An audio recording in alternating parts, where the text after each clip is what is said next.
Sir, मैं पूछना चाहता हूं, क्या नरेंद्र मोदी की सरकार तिरंगे के हरे रंग को निकाल देंगी? क्या हरा रंग मुसलमानों का है? क्या नरेंद्र मोदी की सरकार खरबूजे पर पाबंदी आयद कर देगी और देश की जनता से कहेगी कि नागपुर में आपके हेड ऑफिस में उगा हुआ सिर्फ संतरा खाया जाएगा? सर, नारी शक्ति की आप बात करते हैं तो बिल्किस बानो अगर मुसलमान नहीं होती तो बिल्किस बानो को इंसाफ मिल जाता। कोई महीना ऐसा नहीं जाता जहां पर उनको जान से मारने की धमकी नहीं दी जाती। बरसरे इख्तिदार जमात के एक एमपी साहिबा ने कहा कि चाकुओं को सिर्फ तरकारी के लिए इस्तेमाल मत करो, गर्दनें काटने के लिए इस्तेमाल करो, कि मुसलमानों का समाजी बायकॉट करो। बरसरे इख्तिदार जमात ने गुलबर्गा के रेलवे स्टेशन को हरा रंग किया गया था, उसको ये कहकर तब्दील कर दिया कि मुसलमानों का रंग है। क्या ये बात सच नहीं है कि आपने माइनॉरिटी के बजट को 40% कम कर दिया? बीच चोटियों पर बर्फ में खड़ी हुई है देश के प्रधानमंत्री को क्या भारत के अवाम पर भरोसा नहीं है? भारत की फौज पर भरोसा नहीं है? अरे चीन का नाम लीजिए वजीर आजम, डरिए मत चीन से। नरेंद्र मोदी की सरकार ये नहीं चाहती कि अक़लियत और मुसलमानों के बच्चे तालीम याफ्ता होकर इस देश को मजबूत करें। इंदिरा गांधी से सबक हासिल करना चाहिए। इंदिरा गांधी कहती थी कि जुडिशियरी मेरी पाबंद होना, अब नरेंद्र मोदी कहते हैं कि जुडिशियरी मेरी वफादार होना। कोर्ट का काम ये नहीं है, जजिस का काम ये नहीं है कि नरेंद्र मोदी सरकार की मदद करें। सर, मैं सदर जमहूरिया के खुतबे की मुखालिफत में खड़ा हुआ हूं। मैं बरसर इख्तिदार जमात से जानना चाहूंगा, क्या ये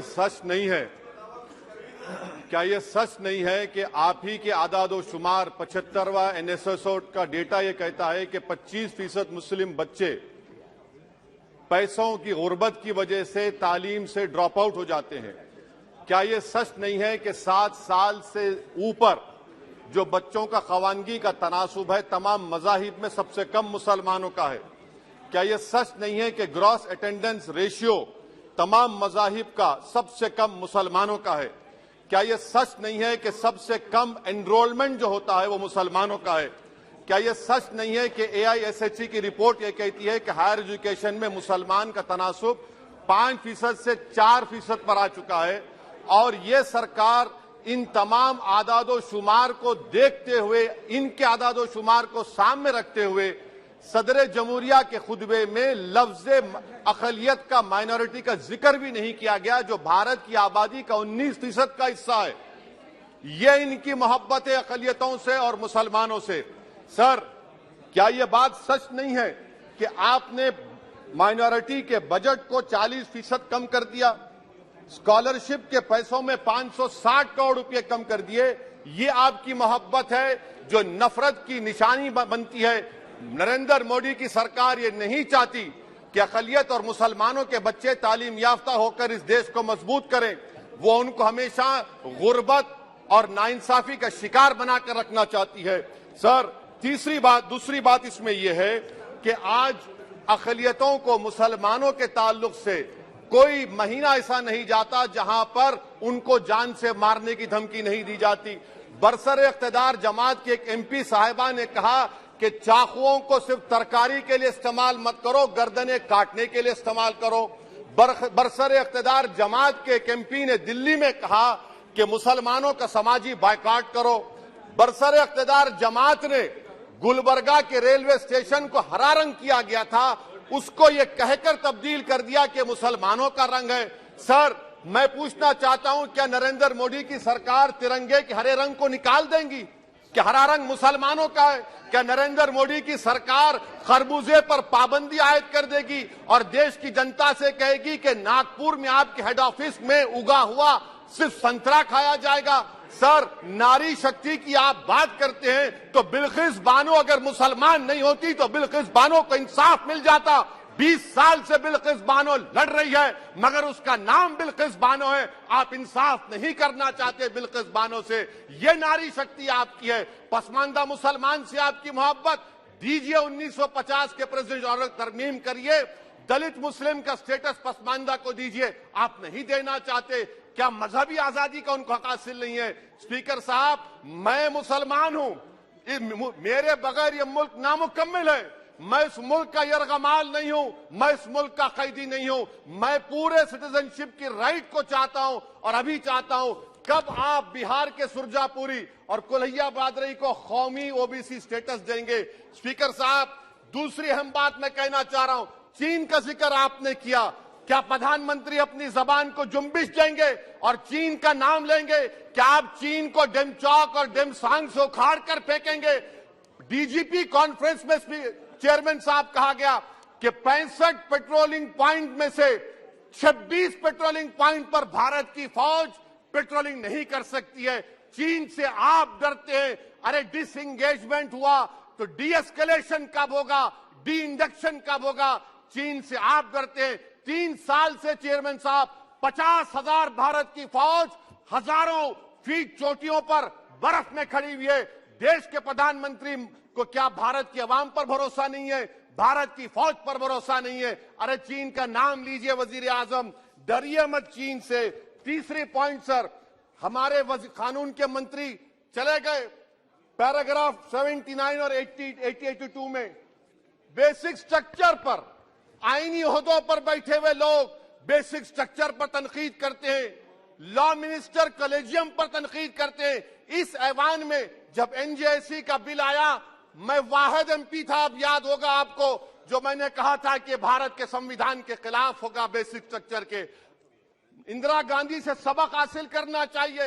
इंदिरा गांधी कहती थी कि जुडिशियरी मेरी पाबंद होना, अब नरेंद्र मोदी कहते हैं कि जुडिशियरी मेरी वफादार होना। इंदिरा गांधी ने 42nd अमेंडमेंट किया, देश की जनता ने इंदिरा गांधी को इख्तियार से बेदखल कर दिया। आप वही इंदिरा गांधी के इराक को ला रहे हैं। आप बताइए स्पीकर साहब, क्या ईसाई मानने वाले व्हाइट टेरर हैं? क्या ईसाई मजहब के लोग व्हाइट टेरर को फरोग देते हैं? आप बताइए। मैं यहां पर जजेस को तहफुज करने के लिए नहीं खड़ा हूं, मैं बेसिक स्ट्रक्चर की हिफाजत में बोल रहा हूं। मैं अदलिया की आजादी के लिए खड़ा हूं, मैं एग्जीक्यूटिव की आजादी के लिए खड़ा हूं, लेजिस्लेचर की आजादी के लिए खड़ा हूं। चेयरमैन साहब, कोर्ट का काम ये नहीं है, जजेस का काम ये नहीं है कि नरेंद्र मोदी सरकार की मदद करे। अदलिया का काम यह है कि इस देश की कमजोर और मजलूम आवाम से इंसाफ किया जाए। चौथा पॉइंट स्पीकर साहब, यहां पर एक बड़े सरमाएदार का जिक्र किया गया है। क्या यह बात सच नहीं कि कांग्रेस और बीजेपी ने ओलिगार्क्स को पैदा किया? आप दोनों ने मिलकर ओलिगार्क्स को पैदा किया। आज इसी वजह से 60% मुल्क की दौलत 1% जनता के पास है। आप दोनों ने बैठकर मलाई खाई और गरीब और नौजवान पिस रहा है। अरे बताओ, ये जो 28 लोगों की लिस्ट है जो देश का पैसा खाकर भाग चुके हैं या बैठे हुए, उसमें कोई मुगलों का नाम है क्या? कोई मुगलों का नाम नहीं है, मगर आप उस पर कुछ नहीं बोलेंगे। संडेसरास कंपनी 15,000 करोड़ नाइजीरिया और केनिया की कोर्ट में जाकर कहती है कि हम हिंदू हैं, भारत को आएंगे तो परसिक्यूशन होगा। आपने कोर्ट में कुछ नहीं कहा, वहां पर एसआईटी आपने बनाई। मगर शुक्र है, मैं लाइटर वेन में कह रहा हूं कि हाइडेनबर्ग अगर यहां होता तो यूएपीए लग जाता उस पर। और सर, मैं नरेंद्र मोदी सरकार को मशवरा दे रहा हूं लाइटर वेन में कि ये अंग्रेजी का अल्फाबेट ए बड़ा अशुभ है आपके लिए। AA को आपने कहा कि बेटा फाइटर एयरक्राफ्ट बनाओ, बैंकरप्ट हो गया। अब कैपिटल ए को आपने 17 इंडस्ट्री दे दिए, हम पूरे विश्व में मार्केट कैप हमारा 5वें नंबर पर आ गया। सर, देश के प्रधानमंत्री से बताना चाह रहा हूं कि वजीर दाखिला का नाम भी ए से शुरू होता है। मैं खत्म कर रहा हूं। मैं चेयरमैन साहब, मैं सरकार से पूछना चाह रहा हूं कि क्या जनवरी 2024 और फरवरी में क्या ये सरकार थर्मो न्यूक्लियर ब्लास्ट करने जा रही है? कि आपने हमारे अतराफ में देख लिया कि उसके अवाक़िब और नताइज क्या निकलने वाले हैं? चेयरमैन साहब, मैं आपको बता रहा हूं कि चीन के बारे में कि हमको बीबीसी की रिपोर्टिंग की जरूरत पड़ेगी, जिस तरह 2002 गुजरात के बारे में कहा गया। स्पीकर साहब, अक़लियतों के बारे में, मुसलमानों के बारे में एक शायर ने कहा था, आग से आग बुझाने को कहा जाता है, जख्म पे जख्म खाने को कहा जाता है। हम वफादार है बताने के लिए, हमको अपना सर कटाने के लिए कहा जाता है। सर, देश के प्रधानमंत्री पूरे फॉरेन टूर में जाते हैं, वहां पर गांधी का नाम लेते हैं। मुझे अप्रीहेंशन खदशा इस बात का है कि इस देश में दो बाबा कौम हो जाएंगे, एक सावरकर होगा और एक सौतेला बाबा कौम कहीं आप महात्मा गांधी को ना बना दे।